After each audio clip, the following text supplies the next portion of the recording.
हे फक्त मी फोटो मुद्दाम टाकलेला आहे कारण हा एक खूप मोठा गैरसमज लोकांच्या मध्ये पसरलेला आहे की आयुर्वेदाचं निदान हे फक्त नाडी परीक्षेने होतं. नाडी परीक्षा हा मूल ग्रंथात दिलेली गोष्ट नाही आहे, ती एक स्किल्ड गोष्ट आहे, म्हणजे स्किल डेव्हलपमेंट आहे ती, आणि ती नंतरच्या काळामध्ये नंतरच्या आचार्यांनी लिहिलेली गोष्ट आहे. फक्त हा गैरसमज असू नये की फक्त नाडी परीक्षेवरती निदान होतं तेच 100% असतं, ज्याला नाडी परीक्षा असतं तोच फार शहाणा असतो, हे चुकीचं आहे.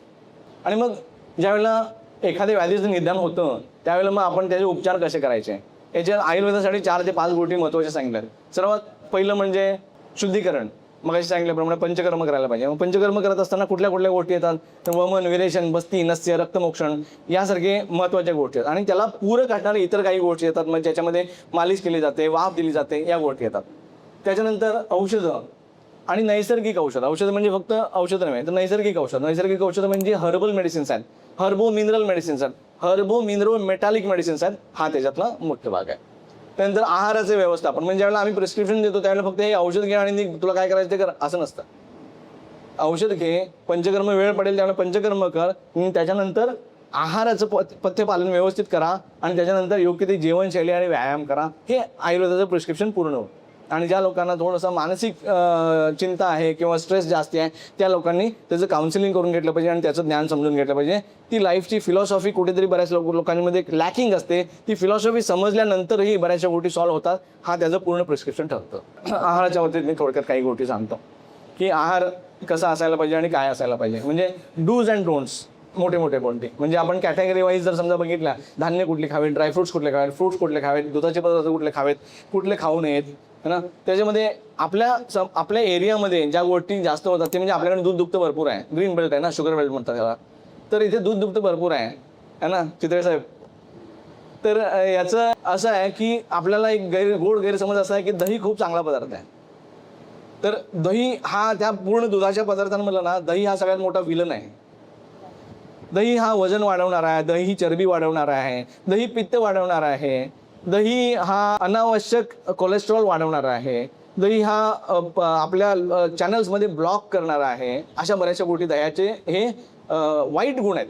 गोड गैरसमज अजून एक असा आहे की दही थंड आहे, कारण ते फ्रीजमध्ये ठेवतं थंड होऊन येतं, खाताना थंड लागतं त्यामुळे ते थंड आहे असं वाटायला लागतं. थंड नाही, मिरची काय फ्रीजमध्ये ठेवली म्हणजे थंड होते, तसंच आहे ते गुणात्मक उष्णच आहे. ताक सुद्धा गुणात्मक उष्णच आहे. दही हे फॅट आहे, त्याच्यामध्ये फॅट आहे, दुधाचं फॅट त्याच्यामध्ये आहे, ताकामध्ये फॅट नाही आहे, त्यातनं फॅट बाजूला काढलेलं आहे. तर ताक हे पूर्ण वृक्ष आहे, वृक्ष म्हणजे शुष्क आहे, त्याच्यामध्ये फॅट नाही आहे. मग हा जो ऋतू आहे ना आत्ताचा उन्हाळा, तो ऑलरेडी उष्ण आहे, ऑलरेडी शुष्क पण आहे. आणि आपला एक गैरसमज असा असतो की ताक थंड आहे ते या दिवसात जास्त प्यायला पाहिजे, आणि भरपूर लोक या दिवसात ताक पितात. भरपूर पचनासाठी मदत करतं ताक, ठीक आहे, एक वाटीभर ताजं ताक ठीक आहे, आठवड्यातनं एकदा दोनदा तीनदा ठीक आहे, फार तर रोज जरी पिलं तर एक वाटीभर ठीक आहे. ग्लास भर तुम्ही मी गुजरातला आणि राजस्थानला पिलं तर तांब्याभर देतात, तांब्याच आणून ठेवतात, हो ना. तर हे त्याचे वाईट गुणधर्म समजून गेले. कुठलीही गोष्ट सरसकट चांगली आणि सरसकट वाईट नाही आहे जगात, त्याची एक बाजू आहेच. म्हणजे हे चांगलं असेल तर त्याची दुसरी बाजू आहे. म्हणजे आपल्याला त्याच्यातलं मार्केटिंग खूप मोठं असतं. म्हणजे आपल्याला बदाम विकला जातो, सांगितलं जातं की बदाम खाल्याने बुद्धी वाढते. पण आज प्रत्येक झोपडीतली बाई सुद्धा स्वतःच्या पोराला 2 बदाम खाऊ घालते सकाळी. पहिले तर हे मान्य करतो की आम्हाला बुद्धी नाही आहे, त्यामुळे ती वाढली पाहिजे, आणि मग ती खाऊ घालतो. बदाम खाल्लं पाहिजे, त्याच्यामध्ये पण प्रोटीन आहे. आमच्याकडे सगळ्या गोष्टीत प्रोटीन आहे. आमच्या उडदात प्रोटीन आहे, डाळीमध्ये प्रोटीन आहे, सगळं प्रोटीन काय नाही आहे आमच्याकडे. आम्ही कधी प्रोटीन खाल्लं नाही आहे. आमच्याकडे फॅट नाही आहे का, आम्ही 1 चमच्यावर तूप खातो. आमचे पदार्थ त्याला तडका दिलेला असतो, तडका काय असेल त्यांना माहिती पण नाही आहे. याच्यातला जो संतुलन आहे ना आपल्या आहारातला, ट्रॅडिशनल आहारातला, तो खूप मोठा आहे. आणि त्याच्यातलं सायन्स पण खूप मोठा आहे. प्रत्येक पदार्थ, एक मुठभर गहू तुम्ही आज एका सायंटिस्टला द्या आणि त्याला सांगा ही चपाती हा फायनल प्रॉडक्ट आहे, तो बनवून दाखवते कोणी पण बनवून. मी चपाती करायचा शोध कोणी लावला? आमच्या आजीने, पणजीने, कुणीतरी लावलाय ना कधीतरी. ती सगळ्याचे रेफरन्स आयुर्वेदात लिहिले की चपाती कशी करायची, पुरी कशी करायची, कुठली गोष्ट तेलात तळायची, कुठली गोष्ट तुपात तळायची, कुठली गोष्ट तुपात तळायची नाही, इथपर्यंत सगळ्या गोष्टी दिल्या. तडक्यामध्ये क्रम कसा असायला पाहिजे, आधी काय नंतर काय, मोहरी कधी, तीळ कधी, कांदा मिरची कधी, हे सगळ्याचं क्रम दिलेला आहे. कढीपत्ता कधी, त्या क्रमाशिवाय जर समजा तो तडका दिला तर तडका होऊ शकत नाही, होय की नाही. पण आपल्याकडे असं वाटतं का आपल्याला की आपला आहार परिपूर्ण नाही आहे? असं अजिबात नाही आहे. ही एक भासवणारी गोष्ट आहे. म्हणजे बऱ्याच वेळेला असं सांगितलं जातं की आपण कच्चे स्प्राउट्स खा, त्याच्यामध्ये भरपूर विटॅमिन्स आहेत. का आम्ही कडधान्य खात नाही? आम्ही कडधान्य खातो की, उसळी करून खातो, आमटी करून खातो, कोल्हापुरात आम्ही फर्स्ट क्लास मिसळ करून खातो, है ना. फक्त त्याच्यामध्ये काही गोट्या तर पानामध्ये कसं तंबाखू घालून त्याला बदनाम केलेला आहे, तसं मिसळीत ते फरसाण घालून बदनाम केलं, एवढंच काय ते. पण हे सगळ्या गोष्टी खूप सायंटिफिक गोष्टी आहेत. आम्ही उसळ खातो, आम्ही उसळीच्या स्वरूपात ते कडधान्य खातो. मोड आलेले धान्यामध्ये जर्मिनेशन ज्यावेळेला होत असतो त्यावेळेला त्याच्यामध्ये खूप फास्ट ॲक्टिव्हिटीज होत असतात आणि ते फास्ट ॲक्टिव्हिटी होत असल्यामुळे त्यांच्यामध्ये न्यूट्रिशनल व्हॅल्यू वाढते. ही एक सत्य आहे. दुसरं सत्य असं आहे की ते नर्वस सिस्टीमला डॅमेज करणारे बरेचसे केमिकल त्याच्यामध्ये रिलीज करत असतं आणि त्याच्यामुळे पोटातला वात वाढतो, कॉन्स्टिपेशन होतं, गॅसेस होतात. ही त्याची दुसरी बाजू आहे. त्यामुळे विरूढ अन्न म्हटलेलं आहे आयुर्वेदामध्ये त्याला. मोड आलेले कडधान्यांना ते वर्ज्य सांगितलं, बऱ्याचशा व्याधींचं ते कारण सांगितलं आहे विरूढ अन्न, मोड आलेले कडधान्य न खाणं. मग आता कॉन्फ्लिक्ट्स आहेत ना, ते म्हणतात असं, ते मी काय तुम्ही हे करायचं किंवा ते करायचं असा प्रश्न नाही आहे. मी सत्य सांगायचा प्रयत्न करतोय की काय सांगितलं आहे आयुर्वेदामध्ये, ते करायचं काय ते आपण ठरवायचं आणि आपल्या पद्धतीने आपण करायचं आहे आणि त्या मग ती काय फॉलो करायचं हे आपण ठरवायचं आहे. आणि मग आपल्या सगळ्या आपलं आहार पूर्ण संतुलित आहे याच्याबद्दल तुम्ही 1% सुद्धा काळजी करायचं कारण नाही. फक्त बऱ्याच वेळेला असं होतं की काही लोक फक्त चपाती भाजी खातात, मग डाळ नसते, कोशिंबीर नसते, दुधाचे पदार्थ नसतात, चटणी नसते. हे बऱ्याच वेळेला होत असतं, ते होता कामा नये. पूर्ण आपलं जे प्लेट आहे ना, आपली थाळी जी आहे ना पारंपरिक, ज्याच्यामध्ये चपाती, भाजी, आमटी, भात, तूप त्याच्यावरती, हे सगळं असलं पाहिजे. ते आपलं संतुलित आहार आहे. ज्या लोकांना फक्त सवले आहे, काहीतरी कारणामुळे आपण काही गोष्टी रेस्ट्रिक्ट करतो, त्यांच्यासाठी ही गोष्टी वेगळी आहे. पण नॉर्मली आपण हे सगळं गोष्टी खाल्ल्या तर आपल्याला कुठल्याही गोष्टीची कमी पडेल असं तरी अजिबात काही दिसत नाही. हे मी हे दिलेलं आहे, काही गोष्टी दिल्या आहेत की मुगामध्ये किती प्रोटीन असतात, कोलेस्ट्रॉल किती असतं, किंवा आपल्या जे वेगवेगळे हे असतात सीड्स असतात, धणेमध्ये किती असतं, जिरेमध्ये किती असतं, ह्या सगळ्या गोष्टी, मोहरीमध्ये किती असतं, या सगळ्या गोष्टी दिलेल्या आहेत. कारण आजकाल काय आहे, ते बिया खायला सांगतात. भोपळ्याच्या बिया खा, ह्याच्या का, चिया सीड्स का, कमळाच्या बिया का, हे बिया खायला सांगतात. आम्ही या बिया खातो. जेवण झाल्यानंतर आम्ही बडीशोप खातो, ती पण बीच आहे. धण्याची डाळ खातो, ती पण बीच आहे. हे सीड्स आम्ही खातोय. हे आम्ही खायचं बंद केलं असेल तर चुकू शकतं. पण हे खाल्लं तर आपल्याला ते उगीच कुठल्या तरी भोपळ्याच्या बिया आणून खायची काही गरज नाही आहे. म्हणून हे पारंपरिक आपल्या जीवनशैलीला आपण महत्त्व दिलं पाहिजे, कारण ते खूप सायंटिफिक आहे हे लक्षात घ्या आणि त्याप्रमाणे ते फॉलो केलं पाहिजे. पुढचे 3 महत्त्वाचे गोष्टी आहेत आहार, निद्रा आणि ब्रह्मचर्य. म्हणजे आपला आहार झाला, आता निद्रा. भारत हा झोपेच्या कमतरतेत दुसऱ्या स्थानावर, म्हणजे भारत झोपत नाहीये, इतका बिझी आहे, इतकं काम आहे भारताला.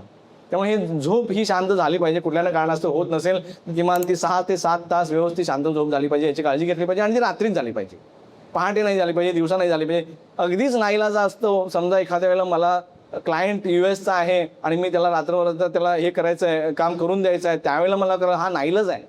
हे चॉईस असू शकत नाही, तो चॉईस असता कामा नये. आणि जर समजा हे लॉंग टर्म करायचं असेल तर मग आपण विचार केला पाहिजे, आपण त्यांना ती सेवा पुरवायची का नाही पुरवायची, का कुणाकडून पुरवायची. कारण एखाद्याच्या at the cost of health एखाद्याकडनं आपण ते काम करणं आणि करून घेणं हे 1-2 दिवसांसाठी ठीक आहे. वर्षानुवर्षे हे करणं अजिबात योग्य नाही आहे आणि मग त्याचे परिणाम झाल्याशिवाय राहणार नाही. तुम्हाला सगळ्यांना एक गोष्ट माहिती आहे की स्टिरॉइड्स आहे ना, स्टिरॉइड्स म्हणून एक प्रकार असतो जे औषधांमधून गोळ्यांमधून दिलं जातं.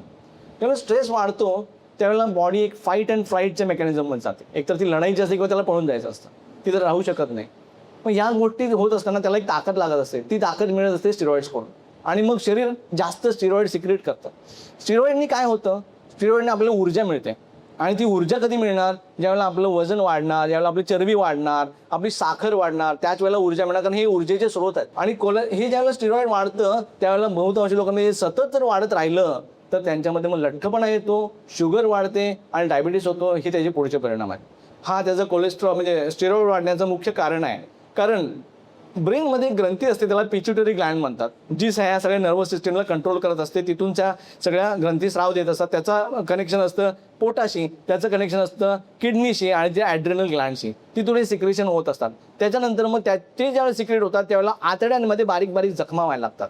आतड्यांमध्ये बारीक जखमा होण्यासाठी त्याला ते भरून घ्यायला लागतं, त्याला ते हील करायचं असतं आणि म्हणून मग ते वेगवेगळे एन्झाईम तयार करतं जे शरीराला आपल्याला लठ्ठ बनवत असतात.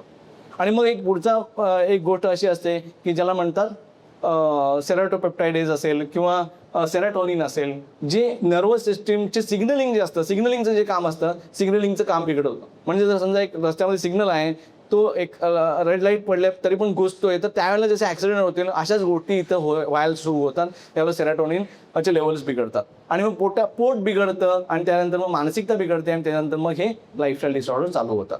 आणि त्यातला एक मुख्य भाग आता जो अलीकडे कोविड नंतर जो दिसायला लागलेला आहे त्यातला मोठा भाग म्हणजे auto immune disorders. Auto immune डिसऑर्डर्समध्ये एक आर्थरायटिस म्हणजे सांधेदुखी असेल वेगवेगळ्या प्रकारचे, किंवा पोटाचे विकार म्हणजे वारंवार शौचाला जायला लागणे, IBS त्याला म्हणतात, इरिटेबल बाउल सिंड्रोम, अशा गोष्टी, किंवा त्वचेचे विकार म्हणजे सोरियासिस, त्वचेवरती डाग पडणे, खाज येणे, ह्या गोष्टी असतात, या गोष्टी उद्भवायला लागलेल्या आहेत. व्यायामाच्या बाबतीत एकतर मुळात 2 गोष्टी आहेत त्याच्यामध्ये. व्यायाम करायचा, तो कधी करायचा, कसा करायचा, कुणी करायचा, कुणी नाही करायचा.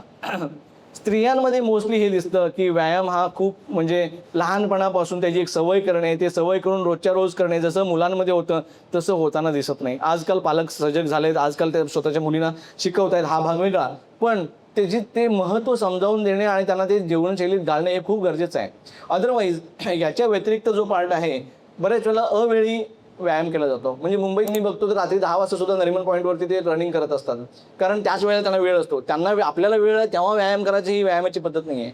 व्यायाम हा जनरली सकाळीच झाला पाहिजे. तुम्ही आपली जर पारंपरिक पद्धत बघितली तर तालमीत जायचे लोक, पहिल्यांदा जायचे, तिथे तेल लावून घ्यायचे अंगाला, नंतर मग कुस्ती करायचे, नंतर माती लावून घ्यायची, ते रगडायची, मग अंग चेपून घ्यायची, ही आपली पद्धत होती.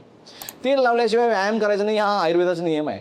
कारण त्याने मसल ब्रेक होतात, मसलचे इंजुरीज होतात आणि फ्लेक्सिबिलिटी कमी होती, मसलमध्ये रिजिडिटी येते व्यायामाने आणि अंग हलत नाही. दिसतो धष्टपुष्ट, पहिलवान हलतो कुठे, अशी परिस्थिती होते. त्यामुळे जिमला जाण्याचा प्रकार जो आहे तो त्याच्यातून होतो. जिमला जायला काही हरकत नाही, मसल बिल्ड करायला हरकत नाही, टोन करायला हरकत नाही, पण तेल लावणं हे तेवढंच गरजेचं आहे.